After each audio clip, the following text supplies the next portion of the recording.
Hello friends, എല്ലാവർക്കും Aishwarya lecture ബ്ലോഗിലേക്ക് സ്വാഗതം. അപ്പോൾ ഇന്ന് ഞാൻ ഉണ്ടാക്കാൻ പോകുന്നത് ഒരു ഫ്രൂട്ട് ജെല്ലി കേക്കാണ്. അതിന് വേണ്ടിയിട്ടുള്ള ഫ്രൂട്ട്സ് ഒക്കെ ഞാൻ ഇവിടെ തയ്യാറാക്കി വെച്ചിട്ടുണ്ട്. പൊമഗ്രാനറ്റ്, ഓറഞ്ച്, പഴം, പിന്നെ ആപ്പിളും, ഇത്രയും കാര്യങ്ങളാണ് എടുത്തിട്ടുള്ളത്. നിങ്ങൾക്ക് വേണമെങ്കിൽ കൂടുതൽ ഫ്രൂട്ട്സ് എടുക്കാവുന്നതാണ്. അപ്പോൾ നമുക്കിനി കുക്ക് ചെയ്യാൻ പോവാം. അപ്പോൾ വെള്ളം ചൂടാക്കാൻ വെച്ചിട്ടുണ്ട്. ഇത് തിളയ്ക്കാൻ വേണ്ടി കുറച്ച് സമയം എടുക്കും. അപ്പോൾ വെള്ളമൊക്കെ തിളച്ച് വന്നിട്ടുണ്ട്. ഇനി ഞാൻ ഇതിലേക്ക് 2 സ്പൂൺ പഞ്ചസാര ഇട്ട് കൊടുക്കണം. ഇനി നമുക്കിത് അലിയുന്നത് വരെ നന്നായിട്ടൊന്ന് ഇളക്കി കൊടുക്കാം.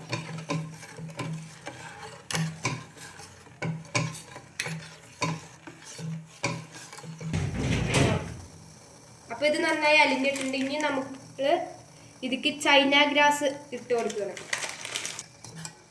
അപ്പോൾ ഇനി നന്നായിട്ട് നമ്മൾ ഇതിനെ അലിയിച്ചെടുക്കണം.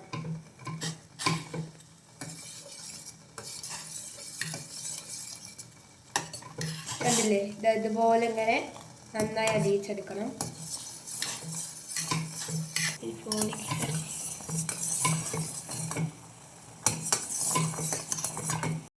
അപ്പോൾ അതായത് നന്നായി അലിഞ്ഞിട്ടുണ്ട്. ഇനി നമുക്കിത് ഓഫാക്കിയിട്ട് ഫ്രൂട്ട്സ് ഒക്കെ ഒന്ന് റെഡിയാക്കാം. അപ്പോൾ നമുക്കിതിലേക്ക് ആദ്യം കുറച്ച് ഈ വെള്ളം ഒന്ന് ഒഴിച്ചു കൊടുക്കുക. എന്നിട്ട് നമുക്ക് ഓരോരോ ഫ്രൂട്ട്സായി ഇങ്ങനെ വെക്കാം. ആദ്യം ഞാൻ പഴമാണ് വെക്കുന്നത്.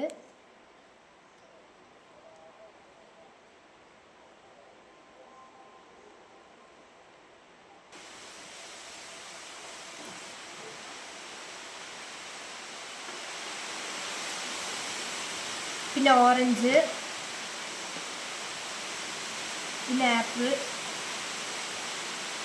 ഇനി നമുക്ക് ഈ വെള്ളം ഓരോരോ ലെയറായിട്ട് ഇങ്ങനെ ഒഴിച്ചു കൊടുക്കാം.